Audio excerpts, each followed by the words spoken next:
Biden. On revient en France. Pourquoi ? Parce qu'on va parler des refus d'obtempérer. Hier, nouveau refus d'obtempérer dans le 18e arrondissement de Paris. 2 semaines après ce refus d'obtempérer dramatique et le décès de cette femme passagère qui avait succombé à ses blessures. C'était également un samedi et également dans le 18e arrondissement. 3 policiers, je rappelle les faits, ont été blessés par un conducteur hier soir refusant d'obtempérer. Le suspect est activement recherché. Il est toujours en fuite. Le chauffard aurait foncé sur les forces de l'ordre. Donc il y a un côté quasi miraculeux que ça soit que 3 policiers légèrement blessés. Ce qui est fascinant et ce qui est... vous allez me dire si ça vous choque ou non, mais c'est que cette actualité-là, personne n'en parle. Il y a 2 semaines, tout le monde le traite. Donc on va voir le sujet de Valérie Bellabonne et ensuite on en parle. Il est 21h lorsque 3 policiers en civil sont témoins d'un échange de drogue dans un véhicule situé rue Burke. Munis de leur brassard, ils ordonnent à l'automobiliste de s'arrêter. L'homme refuse d'obtempérer et accélère. Il heurte la jambe d'un fonctionnaire avant de tourner à droite rue Durantin. Il se trouve alors face à un autre policier qui sort son arme de service. Voyant que la voiture lui fonce dessus, il tire une fois avant que le suspect ne s'éclipse dans la rue Tolosé. Dans ce quartier de Montmartre très touristique, les témoins ont été effrayés. J'avais plein de monde crier et j'ai eu très peur, je croyais que c'était rien. Et moi j'ai commencé à baisser le rideau parce que j'ai eu très peur. Moi j'entendais un coup de feu et j'ai fait rentrer des touristes dans ma boutique, elles étaient en panique. Et j'ai fermé la porte à clé, je leur ai dit on ne sait jamais. Je trouve ça scandaleux qu'il y ait des balles qui soient tirées alors qu'il y a la population dehors avec des enfants. En moyenne, les forces de l'ordre recensent un refus d'obtempérer toutes les 15 à 20 minutes. Et dans ce genre de situation, les policiers demandent plus de précision sur la méthode à employer. Dans sa fuite, le suspect a blessé légèrement 3 fonctionnaires. Ils ont été pris en charge par les pompiers. Le conducteur de la Peugeot 508, lui, est toujours en fuite. Et nous sommes en direct avec Denis Jacob. Merci d'être avec nous, Denis. Vous êtes secrétaire général Alternative Police CFDT. Ma première question, elle est sur l'enquête. Je le rappelle, le suspect est activement recherché. Est-ce qu'il a été interpellé ? Bonsoir Elliot, bonsoir à tous. Écoutez, au moment où je vous parle, moi j'ai pas de précision particulière sur cette enquête. Et puis vous comprendrez que dans le contexte polémique actuel sur la question des refus d'obtempérer au vu des affaires successives qu'on a eues depuis un mois et demi, je me garderai bien de rentrer dans le détail de l'enquête. Je pense que c'est surtout et avant tout aux autorités de la police nationale de s'exprimer sur cette enquête. Moi, je voudrais réagir surtout, si vous me le permettez, Elliot, à cette nouvelle affaire et une fois de plus à la mise en cause de l'action de la police du fait d'avoir utilisé leur arme de service. Je rappelle quand même qu'il y a... C'était ma deuxième question, mais allez-y, c'est très bien. Vous avez raison. D'accord, bon, merci. Il y a 2 policiers qui ont été quand même blessés. Et je voudrais mettre cette affaire en parallèle avec ce qui s'est passé dans la nuit de jeudi à vendredi à Juvignac, à côté de Montpellier, où des gendarmes, compte tenu des circonstances de l'affaire, ont préféré laisser partir des fuyards qui ont refusé de s'arrêter, qui ont pris une voie à contresens, tout feu éteint, et qui ont percuté un autre véhicule où 3 personnes sont actuellement grièvement blessées. Alors malheureusement, dans la voiture des 4 fuyards, il y en a 2 qui sont décédés et 2 autres qui sont aussi grièvement blessés. Mais là, les gendarmes ont fait le choix de ne pas utiliser leur arme de service parce que l'environnement dans lequel il était, la gravité de la situation avec un véhicule qui roulait particulièrement vite, ont fait le choix de le laisser partir.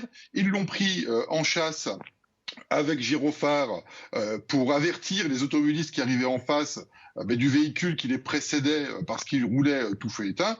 Et aujourd'hui, voilà, vous voyez, c'est pas une science exacte d'intervenir en tant que policier et gendarme. Je veux dire, on est confronté à des situations systématiquement différentes. On peut pas faire un parallèle d'une affaire à une autre. Et donc, nous, on doit réagir en 1/10 de seconde. Est-ce qu'on tire? Est-ce qu'on tire pas? Est-ce qu'on doit neutraliser ou pas le véhicule? La loi nous laisse cette possibilité-là. Et je ne veux absolument pas qu'on rentre dans le débat.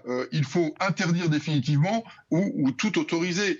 C'est malheureusement très compliqué et on ne peut faire confiance qu'aux policiers en leur sens de professionnalisme, d'abnégation et d'arrêter de dire que systématiquement, parce qu'on utiliserait notre arme de service, nous serions des fous furieux, des cow-boys, des faciles de la gâchette et que à cause de cela, on devrait demain interdire les policiers de faire leur travail alors que la loi aujourd'hui est très claire et leur permet de neutraliser un véhicule dès lors que la sécurité des policiers ou celle d'autrui peuvent être gravement mises en danger.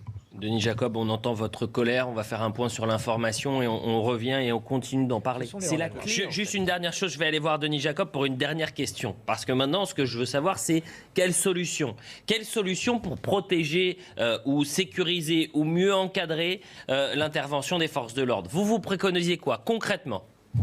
Mais concrètement, préconiser quoi, Elliot? Mais tout simplement qu'on laisse les policiers faire leur travail dans le respect de la loi qui prévoit déjà tout ce qu'il faut pour qu'ils fassent leur travail. S'ils sont en état de légitime défense, on ne doit pas polémiquer sur l'usage de leur arme de service. Je rappelle quand même que tous les individus qui ont été interpellés pour refus d'obtempérer ont tous eu auparavant affaire soit à la police, soit à la justice, et que dans la grande majorité des cas, nous étions confrontés à des usagers de stupéfiants ou d'alcool, voire des personnes recherchées. Donc ça suffit, monsieur de Causeur le disait très justement, on en fait une polémique politique, et une fois de plus, les policiers servent de bouc émissaire ou de faire valoir pour les uns et les autres dans un contexte politique que nous connaissons tous, qu'a été l'élection présidentielle et demain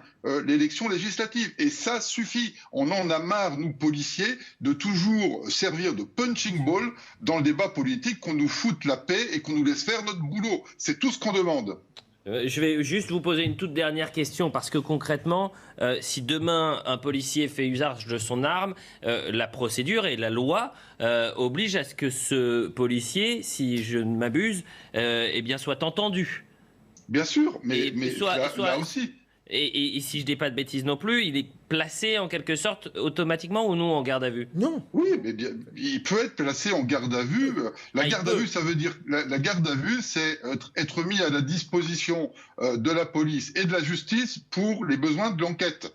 Ça ne veut pas dire, quand on est placé en garde à vue, qu'on est forcément coupable. Que les choses soient très claires. Évidemment, mais les conditions de garde à vue, moi j'ai eu parfois des témoignages de policiers qui me disaient, mais attendez, vous imaginez, vous intervenez, vous utilisez votre arme, vous sauvez votre vie et vous intervenez pour sauver la vie des autres, et puis pendant cette garde à vue, on vous enlève les lacets, vous avez les mêmes conditions que le délinquant. C'est-à-dire que vous passez du policier au délinquant.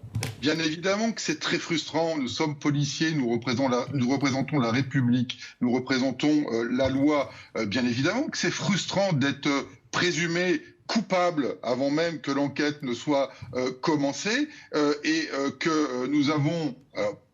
vous savez, quand vous êtes pris, moi j'ai été concerné, je vous l'ai déjà dit sur votre plateau, Elliot, j'ai été moi-même concerné avec sortir l'arme de service et en une fraction de seconde de savoir si on va l'utiliser ou pas. On est pris dans le feu de l'action, dans des circonstances toujours très dangereuses, et qu'on doit analyser en une fraction de seconde tout son environnement, savoir est-ce qu'on a la possibilité, nous, de nous dégager ou pas pour éviter d'être tués et pour se défendre d'avoir utilisé notre arme de service. Et on a également une fraction de seconde pour décider si on l'utilise pour éviter que l'individu qui essaye de se soustraire à un contrôle de police ne risque pas de tuer une personne 500 mètres plus loin. Et tout ça, c'est très subjectif. Merci beaucoup, Denis Jacob, et on sent toute la frustration et toute la colère.